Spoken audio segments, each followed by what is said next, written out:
started here. People can join as they see fit. But yeah, thanks everyone for being here. Uh, Thank you to Kaylee and Melissa for saying yes. And with that, I'll go ahead and get started with the introductions and whatnot. So yeah, welcome to the eighth installment of the I Think I Can't Speak for Everyone Here reading series.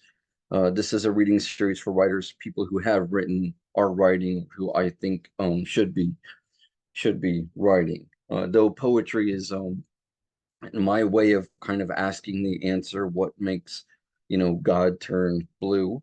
This is a writer's space. So vignettes, silences, poems, music, excerpts from novels, stories, anything basically from the part of the world that writes down, the part of you that writes down the world is welcomed. This is your space. Whether reading or not, you can turn your camera on or keep it off, consistent with your comfort level. I will ask for everyone to keep their audio off during the readings. If there's something you need to let me know, definitely unmute or throw it in the chat and let me know. Afterward, if you have any questions, requests, or comments, you can email bluejawedsnake@gmail.com, and I'll throw that in the chat. That's also if you want a transcript of the reading afterwards, email me there as well. Reading will be on YouTube within an hour or two of the reading on the I Think I Can't Speak for Everyone Here channel as well. Basically, I'll introduce reader one, they'll read, reader two, they'll read, and then I'll introduce the open mic. So yeah, with that, I'll go ahead and get started with our first reader. Kaylee Kaylee Young-Eun Jeong is from Oregon. Her poems can be found in Only Poems, Shenandoah, Tinderbox Poetry Journal, and the Columbia Review, among others. She is a Wednesday's child. I came to Kaylee's work basically through Instagram and Only Poems.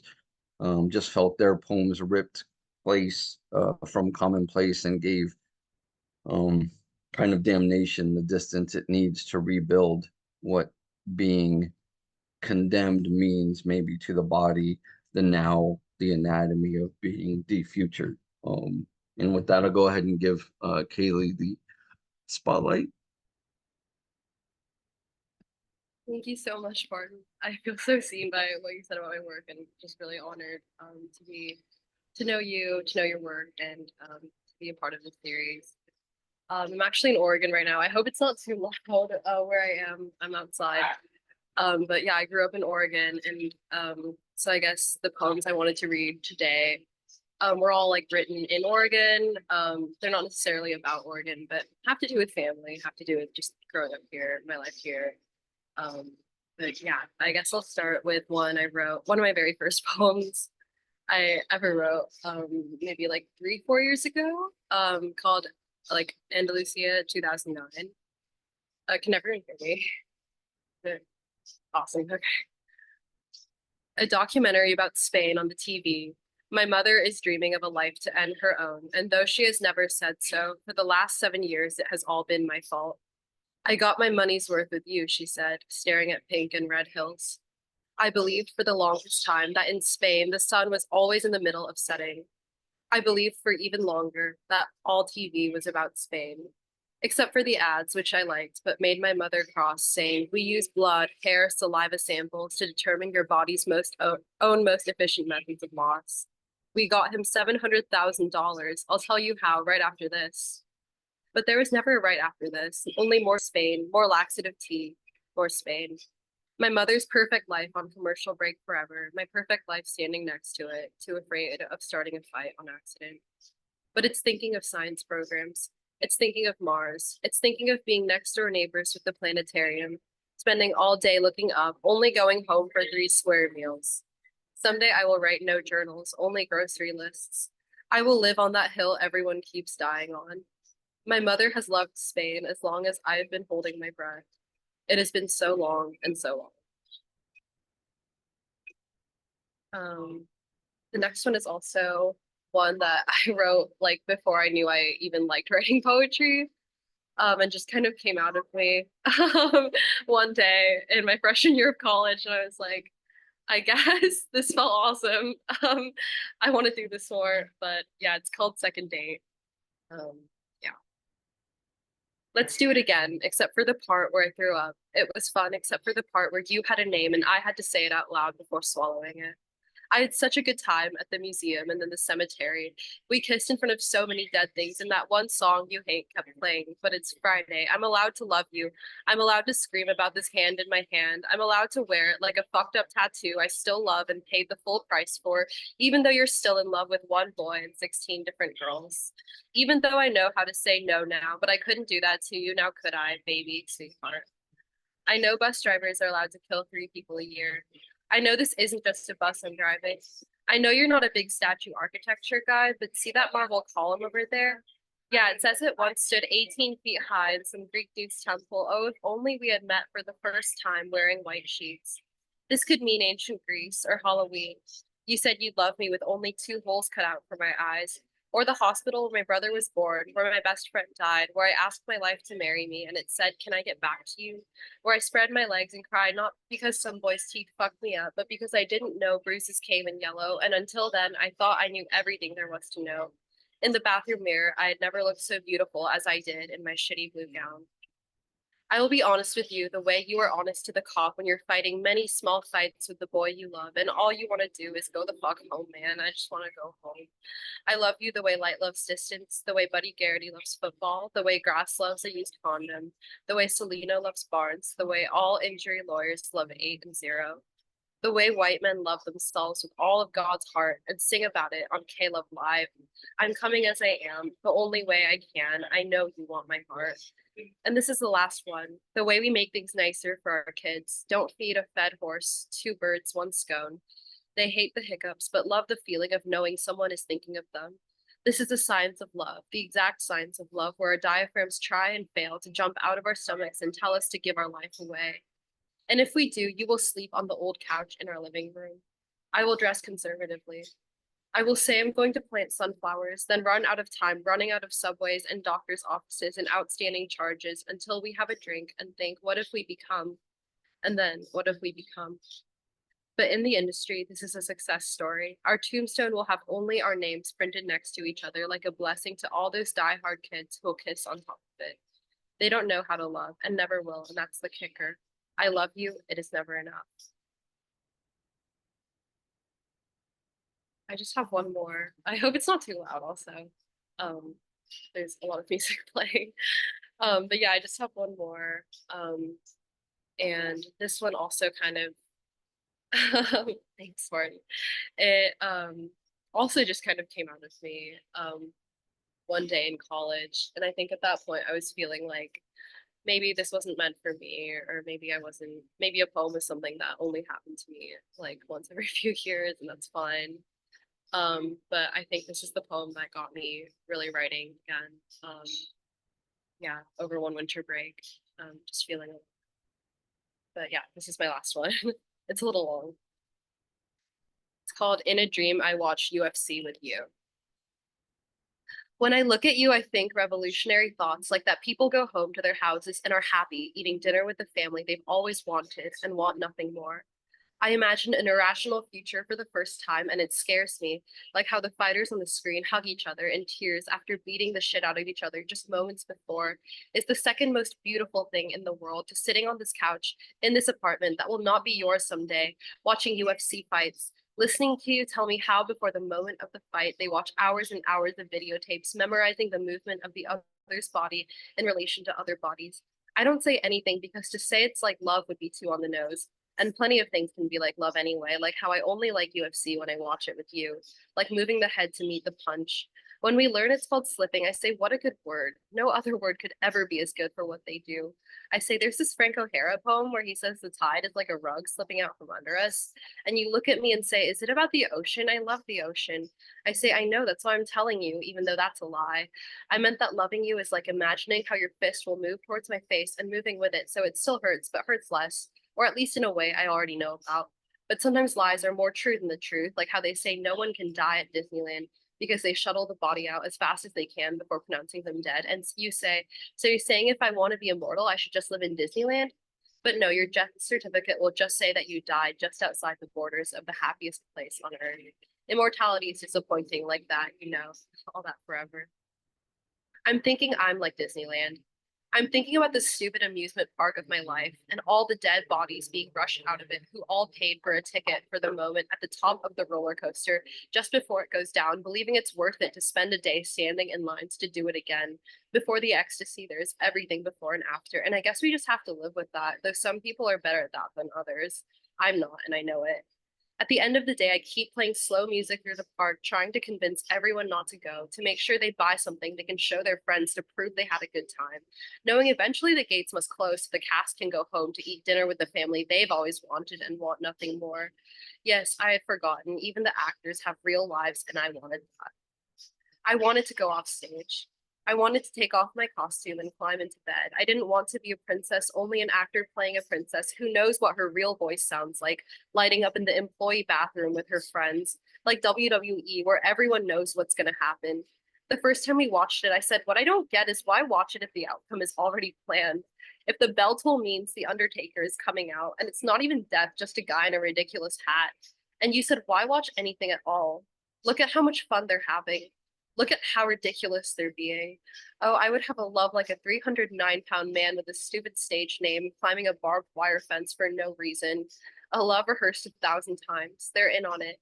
Everyone's in on it. The way the audience loves them is to pretend the stakes are high and the fight is real, and they know it's not, and pretend anyway. Because really, they don't really know. It's still a real surprise when the bell tolls, even if you know who it means is coming out, and I get it now. But there are times when I miss the seriousness of that time I was 5 and another kid beat me up on the playground. I didn't know why he did what he did, but he did it. I don't know if he knew why either. There was so much I didn't know, like if my front teeth would ever grow back, if I would ever get up off the pavement, if I died, how long it would take my mom to find me, if anything would ever be so serious as this. And then I got up and learned that these things happen to people everywhere and all the time, and even for fun. And actually, people have been declared dead in Disneyland. I don't know where that legend started, but maybe it sounded so beautiful people believed it was true. At least I did until I looked it up to write this poem. I looked up so many stupid things, like how much the Undertaker weighs, because I wanted to tell the truth about us and I didn't know where to start. Like that one Christmas, I didn't come home, and my dad left me a voicemail I never opened until 2 years later. I finally listened to 23 seconds of silence before he cleared his throat and said, "It is Christmas," and then "You're not here." And even in that moment that I opened it, only one of those things was true. Maybe even both of them weren't true. Who's to say where here is, but I know what he meant. Do you know what I mean? I mean that I said this poem happened in a dream so that I could make your voice say all the things I wanted it to say. I mean, in UFC, if you kill a man, you can't be held legally responsible. Sure, you'll have to live with that for the rest of your life. There's no getting around that. But when you get in the ring, you sign away your life and your family and all your dinners together ever after for the rush of a fist to the face of a mouth so full of the reason you are alive. And maybe you wanted to remember a time when you wanted nothing more than to never get up again from the pavement where your small naked life was pressed into the ground by another kid, or the bed the first time we slept in it together. And I see it now. I see that these are the same thing. There is all this blood in my mouth and nowhere to put it, but there isn't any blood. That's a lie. I'm sitting in my room and you're not here. And if I ever finish this poem and if you ever read it, then both of those things will be a lie too.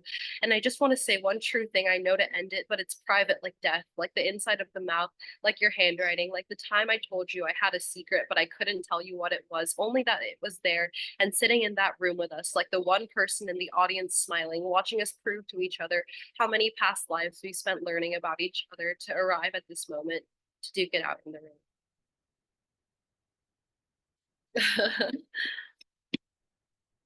Thank you guys so much for your time and attention and presence. Yeah, it means so much. Thank you. Well, thank you, Kaylee. Holy fuck, that last one. I'm glad you finished it, and I'm glad it's ongoing. Um, I will say, your work. I mean, it's about belonging, the obliteration of belonging, and how we're all 5 years old and don't know what's going on. I know I don't think you have a collection out there, but bro, if you put that shit on Lulu, I'll buy it and review it for sure. Thank you so much for that. Um, and with that, I'll go ahead and introduce our next reader. Melissa Eleftherion, she, they is a writer, a librarian, a visual artist, born and raised in Brooklyn. She holds degrees from Brooklyn College, Mills College, and San Jose State University.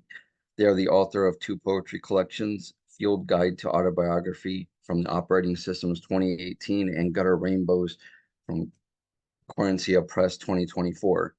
12 chapbooks, including Abject Sutures from Above Ground Press in 2024, and several books currently touring the rejection circuit, as all of us. Her work has been widely published and featured in venues like Quarter After Eight, Six Finch, Entropy, and Barron Magazine. Melissa now lives in Northern California, where she manages the Ukiah Branch Library, creates the Loba Reading Series, and serves as Poet Laureate Emeritus of the City of Ukiah. Recent work is available at www.apoetlibrarian.wordpress.com. I came to Melissa's work via an online poetry journal I used to curate called Eyes Acoustic. Her work has always kind of struck me as melodic and attuned to the revisited moment, and is full of musical inquiry that sings finality into like a more authentic middle. Um, if you take my word for it. Anyway, with that, I'll go ahead and introduce Melissa and give them the spotlight. Thank you so much, Barton, for hosting this series and for taking the time to actually really consider each of our works, and say a little something about it. Like, that's really special, and I really appreciate that so much. And I'm so glad to be reading with Kaylee. I encountered Kaylee's work online on Instagram, and I really enjoyed your last poem especially. Wow, the connections between UFC and like personal trauma, and then WWE. And I'm old, so like when I was growing up, I was watching WWF on Saturday mornings with my brothers wrestling. And so it brought back some sense memories for me, and that was really it was interesting to encounter that again. Uh, yeah, the outcomes, but yet we suspend our disbelief, right? Because of the drama and the soap opera of wrestling. Yeah, so I'm gonna read some poems. The one would hope. Uh, the first thing I'm going to read from is Field Guide to Autobiography, which is a book that came out in 2018 from the Operating System. I'll read a few poems from this, and then I'll read a few poems from Gutter Rainbows, which is coming out in August. The pre-orders are up now from Quarencia. And I will finish by reading one or two poems from Witch Biota, which, as I mentioned, is touring the rejection circuit. Yeah, as we all enjoy that cycle. Yeah, Field Guide to Autobiography. This is the first poem in the book. I made myself from rocks, shells, birds, insects, trees, mountain and ocean. I made myself as you have, carapace. This is an autobiography of fractures. This is a field guide to a field guide, to identity, that muscular slap of light. A human is a halfway house to a bird, whip-like flagella that lash back and forth, poking at echinodermata, appropriating invertebrate wraith. Is I what it means to be a self, a stomach the length of a performer's discretion, granularity of its stain, a tree ring. All night, the hard, fatty substance applied, slurps with an enlarged pink. What are the attempted catechisms, masochisms? The wind, a push of carnivorous ghosts.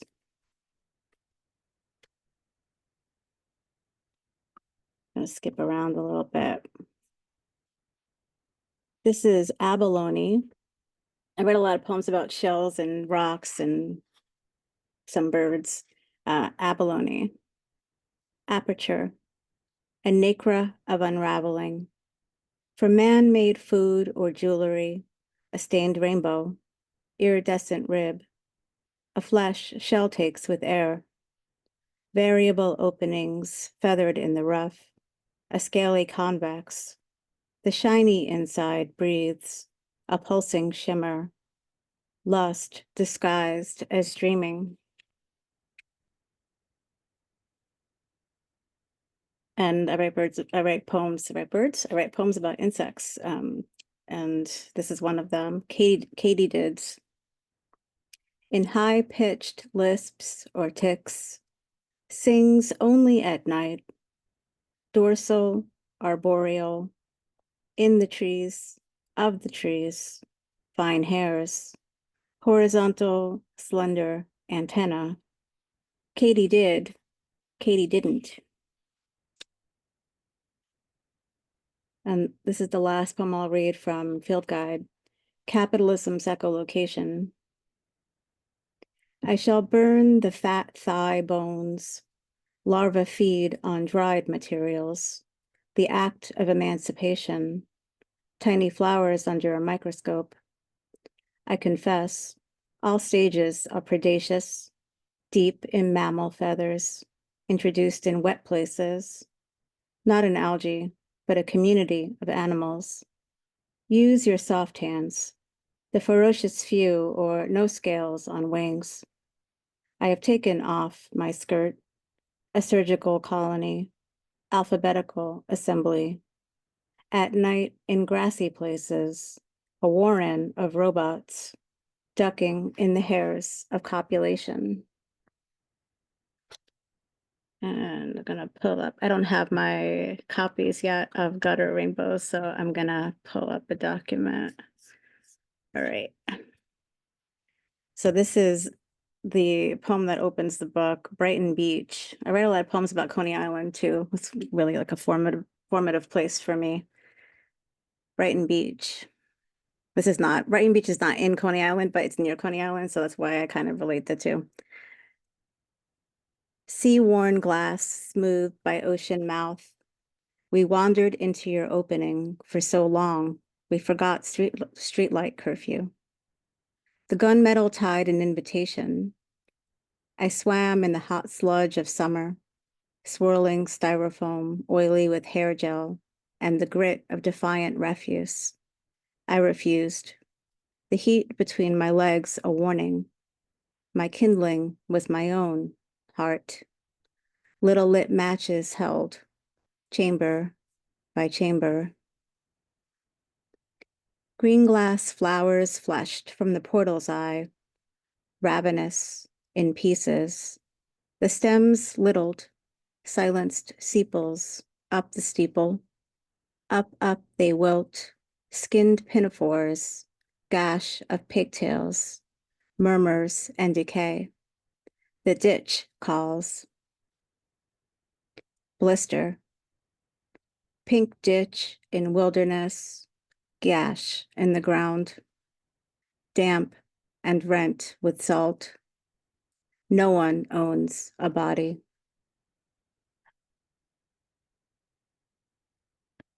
This one is called A Snake Metrical. I don't know how I came up with the title. I don't even remember, but here it is. Allure of echinoderm symmetry. We marveled gasping in sea, wage, war. Mom applied vigor at the attachment of variation. We were trees, we were leaves, we were litter. This habit of margins, no scientific names found. Long divided but extending. We chased balloons in the rain, developed unique body plans. If I tattoo you with flowers, it will be a kind of protection. If I eat Lay's with grandma, it will be connection. We avoided the porn, adjusted the craftmatic, distinguished from other brittle stars, distinguished from the bottom dweller. The rapture of pentaradial force, the wrath of a sessile ancestor. Oh, calcareous fatty deposits. Oh, carton of Yaya's Winstons. Yellow calla lilies, callow in the breeze. We wanted a gut of snakes. We wanted a mouth teeming with stars. This poem is called New Utrecht. It is named after the high school that I attended in Brooklyn, New Utrecht. The fire was, and so I slept with it, tying my white t-shirt up in the summer heat. I bounced to the sidewalk, to my boyfriend's fist.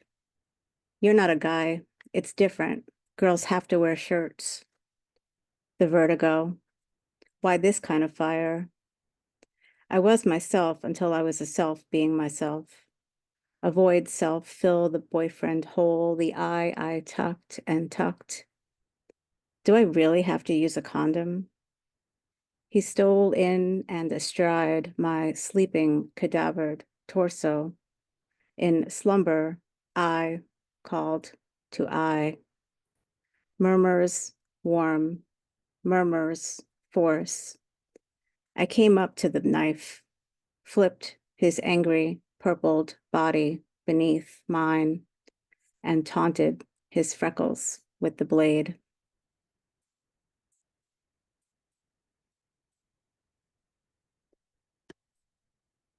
Little stem. Resist parental tyranny. Their many skins slippery. Their many branches rotting, swelled. Little stem, little oblongata.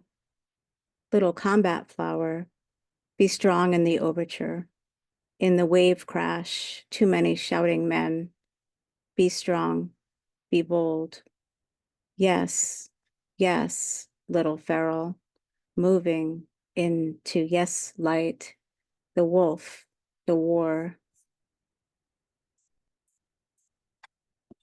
And this is the final poem I'll read from Gutter Rainbows. This is called Gutter Maps. Ocean ellipsis mouth, we catch ourselves, a grumble in the time gap. Ma's energetic swallow, her beast, her quickening. Where were all the murderous bow-legged dangers I avoided roller skating down Mermaid Avenue, back when tides washed the back legs of youth's agency? There in the subatomic catacomb, an organism of prisms, sold in the back junk shops. I washed my poverty in anonymous, erotic paperbacks. I washed my ideas about poverty through the camera's ground glass. The smiling was a circle I swung to. The sun beat the boardwalk and its nostalgic catastrophe of magics. A map of gaslight, gutter rainbows I followed to the sea. And now I'll read one poem from Witch Biota. Let's see. This is The Moon or Glyph. Still working on the title there. So this is one iteration of the title. The Moon or Glyph. When subterranean wandering ceases, it's possible you become epiphytic to the landscape. Remember the ephemeral voice, a warning from subconscious. Take a long, hard look at your anger. Bubble stress of this armor drags down your breathing. When a drift of feathers becomes a frequency of volume, stereo this vascular hymn, stereo this heartbreak. To chasm afloat hibiscus, to drown a catastrophic melos, vesicle erupt a vestibular system, erupt a gravel schist, quartz of solids versus, turn and turn over the dream. Cerebral carousel, belief a glyph of breaking. Landmark your windows, own escape. A heartbreak of chambers, blow a chaos puff, blow that dream over the moon. Thank you so much.